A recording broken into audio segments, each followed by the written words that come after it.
The most expensive mistake in a custom home build is not a bad design decision. It's committing before you've run the real numbers. In central Indiana, right now, luxury construction is running roughly $275 to $400 per square foot. That's for construction only. That does not include land. So it doesn't include site development, which you see going on behind me right now. And it doesn't include the interest that you're going to carry on a construction loan for 12 to 18 months while the house is being built. So what often happens is this. A buyer believes that they have a $1.2 million plan, but by the time the land site cost, upgrades, and time are factored in, that number begins behaving very differently. So my name is Kris Bashenow. I'm a luxury real estate advisor with the Chubb Group here in Indianapolis.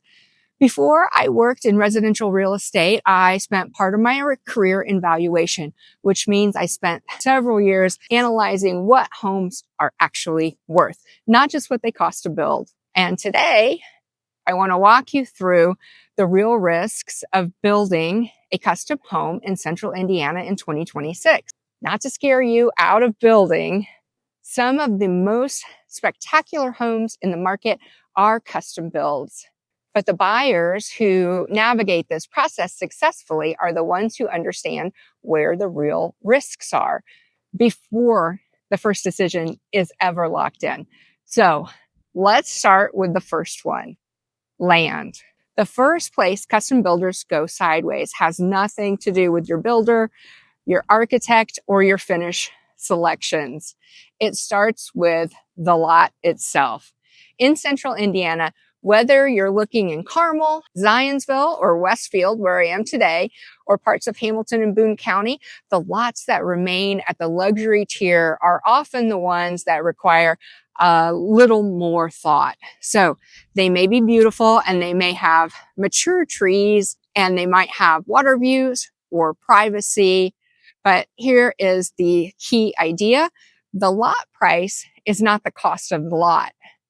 You might purchase a lot for $300,000, but after the purchase, once the soil report comes back, you may discover that the clay content requires additional drainage, foundation engineering, or excavation costs. So those types of things alone can add $40,000 to $80,000 before the first framed wall goes up. In areas that are not connected to municipal sewer, you may need an engineered septic system. And depending on the soil conditions and lot layout, that can run $15,000 to $40,000. Tree clearing and grading can add another $10,000 to $30,000. And on some estate lots in Outer Carmel, Zionsville, or Westfield, simply extending utilities from the road to the building site can add $25,000 to $60,000. And none of these are problems. They're simply variables. But the variables many buyers haven't fully priced before they fall in love with a piece of land. In central Indiana, the lot is often the biggest financial variable, not the house itself. So before you commit to land, walk the site with the builder, kind of identify what appeals to you, understand the soil, understand how the utilities are going to be run, and understand the real development cost of the lot, not just the listing price. The second risk is something buyers rarely talk about openly, and that is how the money moves during construction. When you're building at the $1 million plus, a natural question enters a buyer's mind. How do I make sure my money is protected during the build process? Well, the answer is structure. The first thing that thoughtful buyers limit is going to be how much money is out of pocket before construction truly begins. Large deposits before permits are pulled or work has started increase exposure. And like days like today, you have weather delays, but most experienced buyers keep early deposits reasonable and tie larger payments to actual progress. Second, understand the draw process. Most custom builds operate through construction draws where funds are released in stages. foundation, framing, mechanical systems, drywall, and then finally completion. Ideally, those are tied to milestones that you're going to verify through inspections and the construction lender is going to oversee. But you want to make sure that the draws don't happen until the work is completed. And then you want to get waivers with the contractors as you go. This is going to protect you from subcontractors placing liens on the property if they weren't paid by the builder. It's an important but simple safeguard. So none of this is implying any distrust. It simply recognizes that a custom build is a seven-figure investment, and seven-figure investments deserve disciplined cash flow. The goal is not to eliminate risk. The goal is to control your exposure while the home's being created. And then the third risk is something every custom builder experiences: budget drift. So I want to say something very important here on that topic. Budget drift usually doesn't happen because anyone made a mistake. It just happens because decisions compound over time as you're going through the build process. So custom build data consistently shows that luxury builds exceed original projections by roughly 8 to 18% on average. So on a $1.2 million project, 10% is $120,000. And the way that happens is surprisingly simple. You select flooring. The allowance might be $18,000 per square foot. And by the time you select the wide plank oak floors that you actually want, they're $30 per square foot. And across 4,000 square feet, that difference adds up quickly. Then you choose lighting, and the allowance might be $4,000.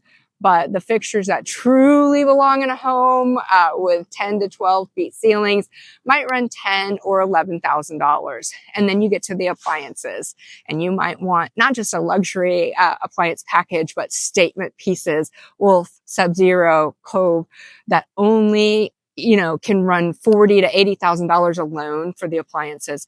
And then you get to the landscaping. That's another area that buyers really underestimate. So in luxury builds, that curb appeal really matters. And a professionally designed landscape and hardscape plan can easily run $80,000 to $150,000. So individually, any one of those upgrades seems reasonable. But when taken together, they can move the total project cost meaningfully.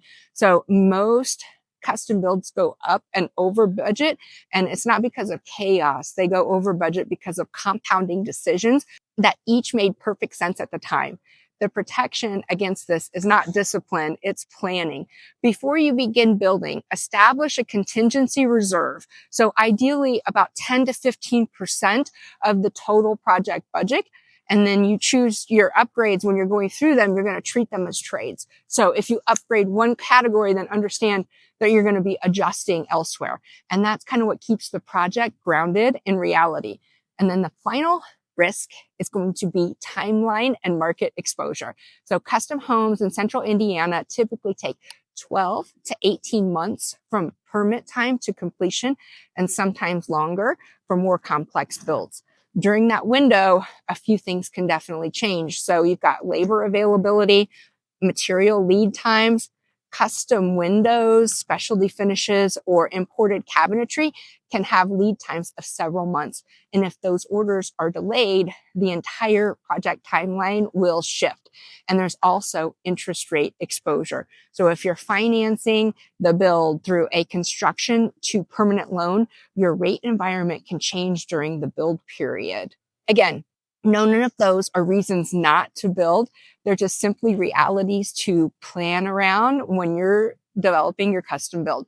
And the buyers who navigate the process successfully are the ones who approach it with clear expectations. So let me bring this back to where we started. Luxury construction in central Indiana today is roughly $275 to $400 per square foot alone. And that's the build itself. So then you're going to add in the land, you add site development, and then you're going to add landscaping, and you're going to add 12 to 18 months of construction loan interest. So when buyers understand those numbers early, then the process becomes a lot smoother. So the goal of a custom build isn't to eliminate risk. The goal is to structure it before decisions are locked. And if you're considering building in Carmel, Zionsville, Westfield, Meridian Hills, or anywhere in the greater Indianapolis area, having the pre-build conversation is the most valuable step that you can take. Before choosing the lot, before selecting the builder, before committing real money, because the most expensive mistake in a custom build isn't design, it's committing before you've run the real numbers. If this was helpful, subscribe.